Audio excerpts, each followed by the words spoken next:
Hi friends, welcome to my channel. అందరూ ఎలా ఉన్నారండి? నేనైతే చాలా బాగున్నాను. ఇంక ఈరోజు వీడియో వచ్చేసి ఆడవాళ్ళకి ఎముకలకి ఎంతో బలాన్ని ఇచ్చి అండ్ అలాగే హెల్దీ అండ్ టేస్టీ రెసిపీ అండి, సజ్జబూరెలు. ఇది చేయడం కూడా చాలా అంటే చాలా ఈజీ. ఇన్స్టెంట్గా ఎలా చేసేయాలో ఈ వీడియోలో చూసేద్దాము.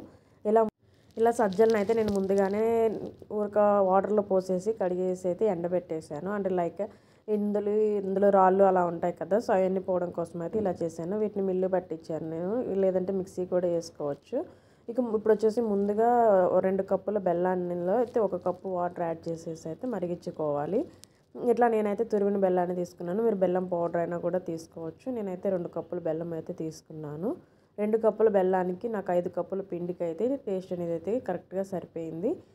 కొంచెం ఎక్కువ తినే వాళ్ళు అయితే బెల్లం కూడా కొంచెం ఎక్కువగానే యాడ్ చేసుకోవచ్చు. ఇప్పుడు వచ్చేసి 1 కప్పు వాటర్ యాడ్ చేసేసుకొని, వాటర్ ఎక్కువ యాడ్ చేయకూడదు. 1 కప్పు కూడా కాదు, 1/2 కప్పు వాటర్ యాడ్ చేసుకోవాలి ఫస్ట్. ఒక ఫుల్ కప్పు అయితే, ఒకవేళ పిండి నేను మిల్లి పట్టించాను కాబట్టి ఎక్కువ వాటర్ పీల్చింది, లేదంటే కొంచెం తక్కువే పడతాయి. సో ముందుగా అందుకోసం అని చెప్పేసి ఒక 1/2 కప్పు వాటర్ మాత్రం యాడ్ చేసుకోండి. కావాలంటే మళ్ళీ పిండి కలిపేటప్పుడు కూడా యాడ్ చేసుకోవచ్చు. నేను 1 కప్ యాడ్ చేశాను, కాకపోతే నాకు అదేంటంటే కొంచెం టెన్షన్గా అయితే అనిపించింది.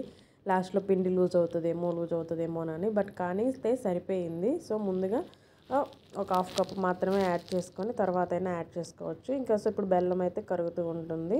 మనం ఇంకా దీనిలోకి అయితే పిండి అండ్ అలానే నువ్వులు ఇంట్రెస్ట్ ఉన్న వాళ్ళైతే యాడ్ చేసుకోవచ్చు, లేదంటే నువ్వులు లేకపోయినా కూడా ఏం కాదు. ఇప్పుడు వచ్చేసి సజ్జపిండి, ఇదైతే నేను మిల్లు పట్టించానని చెప్పాను కదా, ఇంకా అదే పిండి. సో నేనైతే 5 కప్పుల పిండి అయితే తీసుకున్నాను. ఇది పిండి మిల్లు పట్టించేటప్పుడు అయితే మరీ మెత్తగా అయితే పట్టించుకోవాకండి, కొంచెము బరకగా ఉండేటట్టే పట్టించుకోవాలి. మరి మెత్తగా ఉంటే పిండి అయితే అంత బాగా అయితే రావు. కానీ మేము అలా చెప్పినా కూడా ఆయన కొంచెం మెత్తగానే పట్టాడు. ఇట్లా ఒక 2 పిడికెళ్ళు నేనైతే తెల్ల నువ్వులు కూడా యాడ్ చేశాను. ఇంట్రెస్ట్ ఉన్న వాళ్ళు అయితే యాడ్ చేసుకోండి, లేదంటే అవసరం లేదు. సాల్ట్ కూడా జస్ట్ కొంచెం యాడ్ చేసుకోవాలి. ఇంకా అలానే ఇప్పుడు కొబ్బరి, యాలక్కాయలు కూడా యాడ్ చేయాలి కదా. సో నేనైతే ఇక్కడ పచ్చి కొబ్బరి అయితే తీసుకున్నాను. మీరు ఇష్టం ఉంటే ఎండు కొబ్బరి కూడా యాడ్ చేసుకోవచ్చు, కానీ ఎండు కొబ్బరి యాడ్ చేసామంటే కొంచెం ఎక్కువ రోజులు అయితే ఉంటాయి. నేనైతే ఎక్కువ రోజులు కొంచెమే చేస్తున్నాను కాబట్టి పచ్చి కొబ్బరి యాడ్ చేశాను. అందులో పచ్చి కొబ్బరి ఒక 5-6 ఇలాచీలు కూడా యాడ్ చేసేసి ఇలా మిక్సీ పట్టేసి మెత్తగా అందులో కూడా యాడ్ చేసేసి ఇంకా మొత్తాన్ని అయితే ముందుగా డ్రైగానే కలిపేసుకోవాలి. తర్వాత ఈలోపు మనకి పైన పానకం అనేది అది బెల్లము వాటర్ అనేది అయితే కాగుతూ ఉంటాయి కదా. సో ఇప్పుడు బెల్లం మొత్తం కరిగిపోయిన తర్వాత ఇలా స్టెయినర్ పెట్టేసి వాటర్ అయితే యాడ్ చేసుకోవాలి. ఫస్ట్ స్పూన్తోనే కలుపుకోవాలి, ఎందుకంటే చాలా వేడిగా ఉంటుంది. పొరపాటున చేయబెట్టేసామంటే కాలిపోతుంది.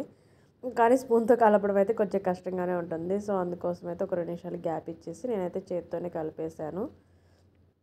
చూసారు కదా, ఇలా ముందు మెత్తగా గట్టిగా కలిపేసేసుకొని పక్కన పెట్టేసుకోవాలి. నేను పోసిన వాటర్కి అయితే నాకైతే అలా వచ్చేసింది. ఇంకా పైన కొంచెం వాటర్ చల్లేసి అయితే మూత పెట్టేసి పక్కన పెట్టేసి ఇప్పుడైతే ఇలా ఒక వైట్ కర్చీఫ్ కానీ లేదా ఏదైనా పాలిథిన్ కవర్ కానీ తీసుకోవచ్చు. ఇంక ఈ పిండిలో కొంచెం కొంచెం వాటర్ వేసుకుంటూ కొంచెం మెత్తగా అయితే కలుపుకోవాలి. మరీ లూజ్గా కాదు, అలానే మరీ గట్టిగా కాదు. లైక్ చపాతీ పిండి కంటే కొంచెం గట్టిగా ఉండేటట్టుగా ఇలా కలుపుకున్నామంటే మనకైతే బూరె అనేది అయితే బాగా పొంగుతూ ఉంటుంది. సో అందుకోసం అయితే ఇట్లా కొంచెం కొంచెం వాటర్ యాడ్ చేసుకుంటూ మనం వాటిని అయితే స్ప్రెడ్ చేసుకోవాలి.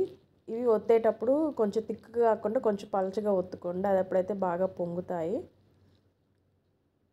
ఇట్లా మనకి నచ్చినవి చేసేసుకొని ఇందులో అయితే ఇప్పుడు కడాయిలో ఆయిల్ అయితే వేడి చేసుకోవాలి. ఇది ఇప్పుడు ఇలాంటిది పెద్దది తీసుకున్నప్పుడు కొంచెమే వేసుకోండి, ఎక్కువ వేసినా కూడా ఇదైతే ఎక్కువ అయితే పట్టదు, స్పేస్ లేక కూడా సరిగా అయితే పొంగవండి.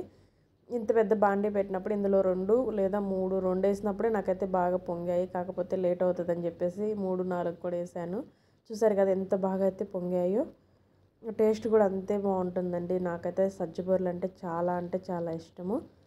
మీకు కానీ ఈ వీడియో నచ్చినట్టయితే లైక్ చేయండి. అలాగే ఇలాంటి కుకింగ్ వీడియోస్ అయితే నా ఛానల్లో చాలా ఉన్నాయి.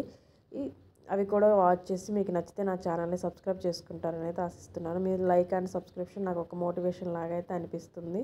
మీరు లైక్ చేశారంటే ఈ వీడియో సజెషన్లోకి అయితే వెళ్తుందండి.